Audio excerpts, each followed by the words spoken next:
So hello everyone, welcome to this channel. তো দেখো, আমি ম্যাকআউটের কিছু কোশ্চেন পেপার নিয়ে বসেছিলাম তোমাদের সাজেশন রেডি করার জন্য।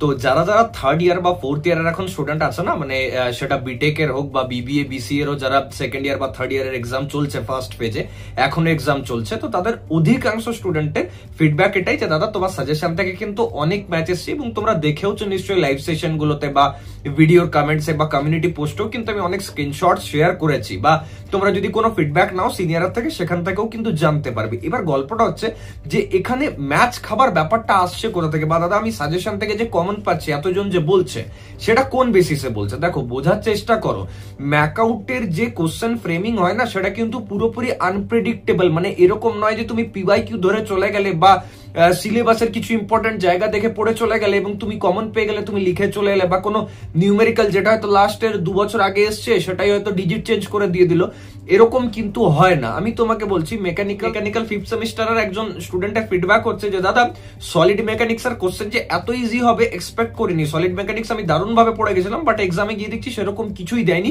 একদম ইজি প্রসেসে কোশ্চেন্স কিন্তু ফ্রেমিং হয়েছে। সে বলছে দাদা হিট ট্রান্সফারে কিন্তু যথেষ্ট স্ট্যান্ডার্ড কোশ্চেন ছিল, মানে মোটামুটি কেউ পড়ে গেলে তবেই ঠিকঠাক দিতে পারবে। কিন্তু দাদা আমি দেখছি যে থিওরি অফ মেশিনসে এত টাফ কোশ্চেন দিয়েছে, মানে এত টাফ কোশ্চেন লাস্ট 3-4 বছরে কিন্তু ফ্রেমিং হয়নি। তাহলে তুমি বোঝো যে স্টুডেন্টটা থিওরি অফ মেশিনে ইজি এক্সপেক্ট করে গেছে, কারণ লাস্ট 2-3 বছরের কোশ্চেন পেপারে যথেষ্ট ইজি কোশ্চেন আসছে, এবার সেই ওয়েস যদি কেউ পড়ে গেছে বা এটা ভেবে গেছে যে জাস্ট রিডিং দিয়ে যাচ্ছি, পরীক্ষাতে লিখে চলে আসবো, সে কিন্তু ওখানে ব্যাকলগ খাবেই খাবে।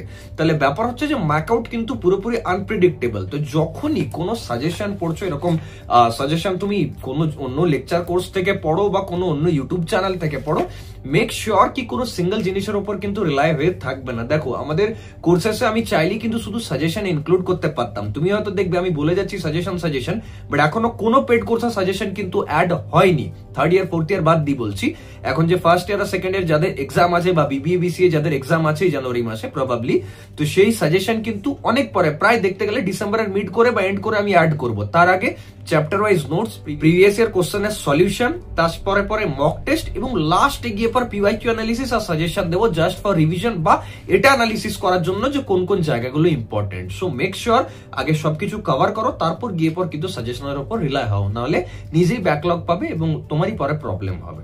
তো দেখা হচ্ছে নেক্সট ভিডিওতে। যারা যারা কোর্সে এনরোল হতে চাইছো, যারা যারা নোটস পিওয়াইকিউ পড়তে চাইছো, ভালোভাবে প্রিপারেশন করে যেতে চাইছো, তারা সৌরভ চক্রবর্তী প্লে স্টোরে অ্যাপ আছে, গিয়ে পর কোর্সে এনরোল হয়ে যাও। Thank you.